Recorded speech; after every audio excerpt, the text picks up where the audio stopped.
The Inter-Party Advisory Council, IPAC, they're proposing the need for more stringent requirements for groups seeking to be registered as political parties in Nigeria as against the ongoing conversations to register political parties that could not win a seat in the just concluded elections. The proposal is part of the recommendations by the Commission at a meeting yesterday at the INEC Elections Review meeting with political parties in Abuja.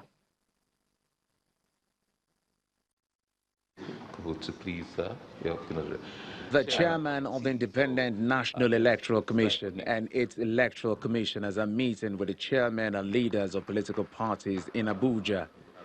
It is part of the series of the post-2019 general elections review meetings that the electoral umpire has been hosting in the last 3 weeks. Whereas leaders of the 91 political parties that participated in the 2019 general elections are expected at this meeting, the gathering is poorly attended, as both the chairmen of the two leading political parties, the APC and the PDP, are conspicuously absent at the public session. Notwithstanding, the electoral umpire states the reasons for organizing this meeting.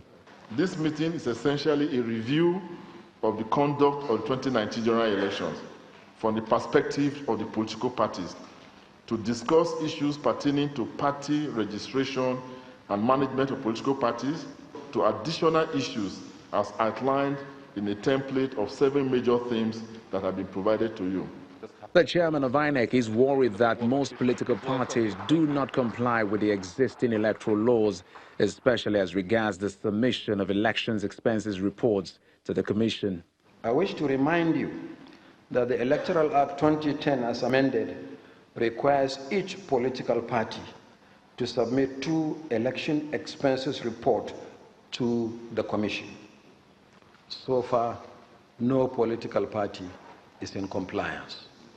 As this provision or proposal Before the closed-door session, however, both the chairman of the Inter-Party Advisory Council, IPAC, and all the leaders of political parties bear their minds on the issue of political parties' registration. In our view, we believe that the registration requirement for associations seeking to be registered as a political party should be made more stringent and reviewed immediately, instead of registering political party and then deregistering them within a short while. If you have a democratic local government system in Nigeria, you don't need to deregister a political party. If a party does not win at the center, you don't win at the state, you can win at the local government. 91 political parties participated in the conduct of the 2019 general elections, and the input from these parties are expected to help the electoral body direct its conversations on electoral reforms more accurately.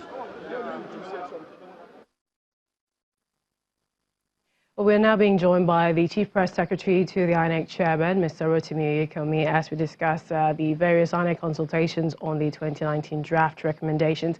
We'd like to thank you for joining us on the program and ask straight away, what's the Commission's position? Register, deregister political parties going forward?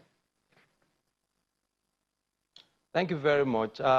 We are consulting with stakeholders. Remember that immediately after the conclusion of the 2019 general elections, the chairman of the Commission did promise that the Commission will organize national conversations on the electoral system to consider the lessons learned and then propose the way forward. And we started from our internal mechanisms. We met with electoral officers, and we have met with the political parties as I speak. We are meeting with the security agencies at the Commission headquarters under the platform of the Interagency Consultative Committee on Election Security. Tomorrow we will be meeting with the civil society organizations. On Thursday, we hope to meet with the media, and then we'll go to Lagos next week to continue the consultation. Well, we discussed yesterday, and the issue of party registration or deregistration was among the several other issues raised. You've also talked about the Commission announcing plans for the upcoming Bayelsa and Kogi governorship elections to hold simultaneously November the 16th. Would like to ask, though, with regards to compliance, how much does the Commission expect from the parties, especially nominating candidates for the elections. And this is, putting into consideration last-minute changes in terms of venue and then time. What are your expectations?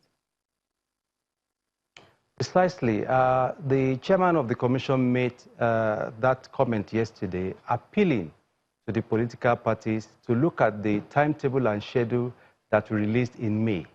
The schedule and timetable has 14 activities containing the deadlines for each of the activities expected from the activities that the parties are expected to comply with, ranging from the conduct of primaries to the submission of names and the last day for the withdrawal of names and all of that.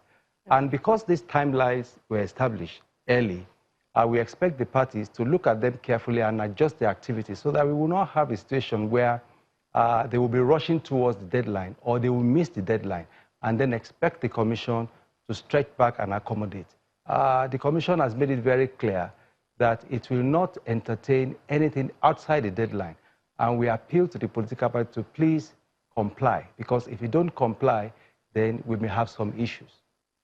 Another thing people are also wondering is security in the elections, especially in Bayelsa State, knowing that history has shown some electoral violence in the state, especially in the creeks. What would INEC be doing differently to ensure that elections are peaceful in Bayelsa and Kogi states?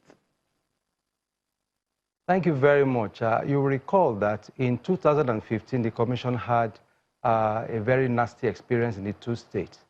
We don't want a situation where we will, define a state by what happened in the past, by saying that when you hold election in a particular state, you expect violence.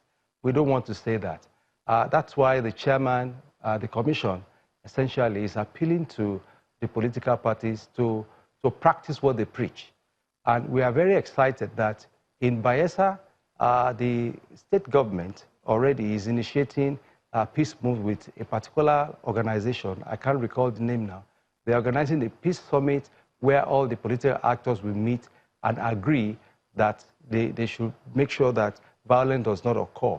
And in Kogi State, we are also not sure, but we are hearing that similar moves are likely to be undertaken. This is good, really, for the country, because no election is worth the life of a human being. We don't need violence. We just want to conduct the election in a peaceful manner, announce the result, and then winners emerge. And those who probably don't win will learn lessons and then go back and reinforce for next time. All right, Mr. Rotimi, we would like to thank you, Chief Press Secretary to the INEC Chairman, for joining us on the program.